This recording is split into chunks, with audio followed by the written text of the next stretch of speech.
अगर कोई कामगार सार्वजनिक छुट्टी के दिन भी करता है काम तो उसे क्या करना चाहिए, चलिए बताते हैं। नमस्कार, मैं हूं प्रिया झा और आप देख रहे हैं यूएई खबर। यूएई के सार्वजनिक और निजी क्षेत्र में काम करने वाले नागरिकों और प्रवासियों के लिए यह पूरी खबर काफी इम्पोर्टेंट होने वाली है। बता दें, देश में कई खास मौके पर कर्मचारियों को छुट्टी दी जाती है, लेकिन कंपनी अपने कर्मचारी को छुट्टी न देकर कभी कभी उनसे काम भी करवाता है, वो भी सार्वजनिक छुट्टी के दिन।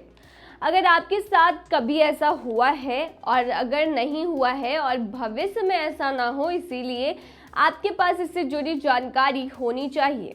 अगर कोई कंपनी मजदूरों के साथ ऐसा करती है तो ऐसे में कामगारों को कुछ अधिकार दिए गए हैं जिसका फायदा वो ले सकते हैं।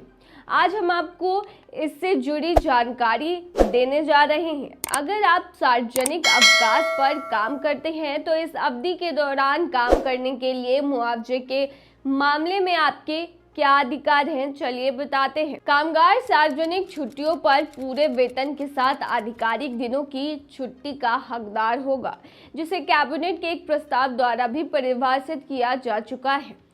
बता दें, अगर कोई कामगार किसी सार्वजनिक छुट्टी के दौरान काम करता है तो कंपनी उसे प्रत्येक दिन के लिए एक और दिन की छुट्टी के साथ मुआवजा देगी जिस पर वह छुट्टी के दौरान काम करता है, या उस दिन के लिए मजदूरी के अनुसार मजदूरी का भुगतान करेगा। वहीं बता दें, इसके साथ ही उस दिन के मूल्य वेतन के कम से कम 50% की वृद्धि के साथ उसे वेतन दिया जाएगा उस पर्टिकुलर दिन का जिस दिन छुट्टी होती है सार्वजनिक, लेकिन कामगार फिर भी काम करता है। हालांकि यह ध्यान रखना महत्वपूर्ण है कि किसी कामगार पर लागू होने वाले मुआवजे के लिए भी कुछ शर्तें हैं जिन्हें पूरा करना आवश्यक होता है। वहीं कोई कामगार अनुमति के साथ सार्वजनिक अवकाश के दौरान काम करने के लिए अपने नियोक्ता से छुट्टी के प्रत्येक दिन के बदले में एक दिन के आराम के साथ मुआवजा देने का हकदार रहेगा, या फिर कामगार को उस दिन के संबंध में मजदूरी का भुगतान किया जाएगा और अतिरिक्त रूप से कम 50% से अधिक का भुगतान किया जाएगा।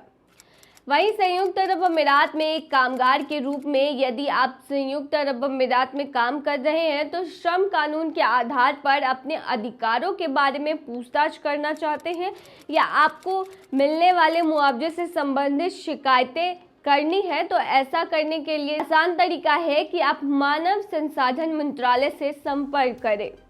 बता दें, यदि आप अपने नियोक्ता के खिलाफ शिकायत दर्ज कराना चाहते हैं तो आप निम्नलिखित प्लेटफॉर्म का उपयोग कर सकते हैं, जैसे मंत्रालय की हॉटलाइन को 80060 पर कॉल करें, या फिर ministry of human resources app download करें और एक श्रमिक शिकायत दर्ज करें।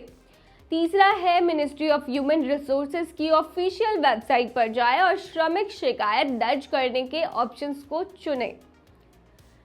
बता दें, यदि आप दूसरा और तीसरा विकल्प चुन रहे हैं तो आपको एक अकाउंट बनाना होगा। ऐसा करने के लिए आपको अपने पासपोर्ट डिटेल और work permit labour card number की आवश्यकता होगी।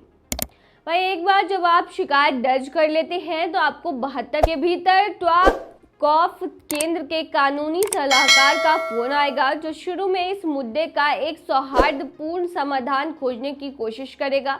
वहीं इस प्रक्रिया के लिए किसी कर्मचारी से कोई शुल्क नहीं लिया जाता है। तो ये थी तमाम जानकारी। बने रहिए ऐसी खबरों के लिए यूएई खबर पर।